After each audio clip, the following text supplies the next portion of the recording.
বিশ্বকাপের সবচেয়ে বিতর্কিত ম্যাচগুলোর একটি আর্জেন্টিনা বনাম মিশর। ম্যাচ শেষ হওয়ার পর থেকেই সামাজিক যোগাযোগ মাধ্যমে একটাই প্রশ্ন ঘুরপাক খাচ্ছে, রেফারি কি আর্জেন্টিনাকে বাড়তি সুবিধা দিয়েছেন?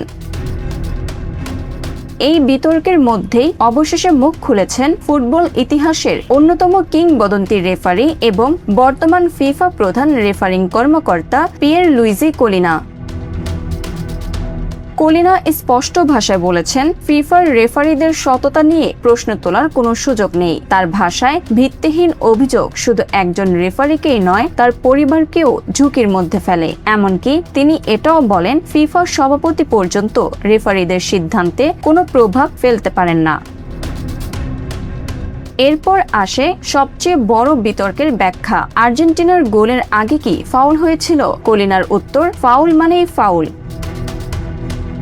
তিনি জানান, প্রতিটি গোল হওয়ার পর video assistant referee VR attacking position phase APP বা আক্রমণের শুরুর দিকটি পরীক্ষা করে দেখেন। গোলটি হওয়ার পেছনের প্রক্রিয়ায় বা বিল্ড আপে যদি কোনো ফাউল শনাক্ত হয় এবং সেটি যদি গোলের ক্ষেত্রে ভূমিকা রেখেছে বলে মনে হয়, তবে ভিএআর মাঠের রেফারিকে অন-ফিল্ড রিভিউ বা ভিডিওতে পুনরায় দেখার পরামর্শ দেন। ফাউলের ঘটনাটি গোলপোস্ট থেকে কত দূরে ঘটেছে বা ঘটনার কতক্ষণ পর গোল হয়েছে সেটির কোনো নির্দিষ্ট সময় বা দূরত্বের সীমা নেই। এর একটি স্পষ্ট উদাহরণ দেখা গেছে আর্জেন্টিনা মিশর ম্যাচে। সেখানে মিশরের ১৯ নম্বর জার্সির খেলোয়াড় মারওয়ান আত্তিয়া স্পষ্টভাবেই আর্জেন্টিনার ৬ নম্বর জার্সিধারী লিসান্দ্রো মার্তিনেজের পায়ে পাড়া দিয়েছিলেন।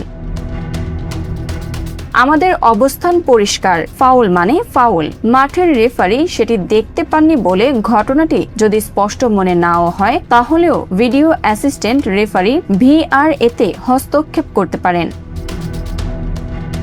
একইভাবে গোল হওয়ার আগের প্রক্রিয়ায় বা বিল্ড আপে যদি কোনো ফাউল না পাওয়া যায়, তবে ভিএআর রেফারিকে সে অনুযায়ী সিদ্ধান্ত নেওয়ার পরামর্শ দেন। প্রতিপক্ষ খেলোয়াড়ের পায়ে পাড়া দেওয়া নিশ্চিতভাবেই ফাউল। পাশাপাশি কোনো ডিফেন্ডার যদি আগে বলের নিয়ন্ত্রণ নেন এবং এরপর প্রতিপক্ষের সঙ্গে স্বাভাবিক কোনো শারীরিক সংঘর্ষ হয়, তবে সেটিকে ফাউল ধরা হয় না। আর্জেন্টিনা মিশর একই ম্যাচের শেষ দিকে এর একটি উদাহরণ দেখা গেছে। মিশরের ১০ নম্বর জার্সিধারী মোহাম্মদ সালাহ এবং আর্জেন্টিনার ১০ নম্বর জার্সিধারী ৯ নম্বর জার্সি হুলিয়ান আলভারেজের মধ্যকার তেমনই একটি ঘটনাকে রেফারি ও ভিএআর ফুটবলে স্বাভাবিক শারীরিক সংঘর্ষ হিসেবেই গণ্য করেছেন।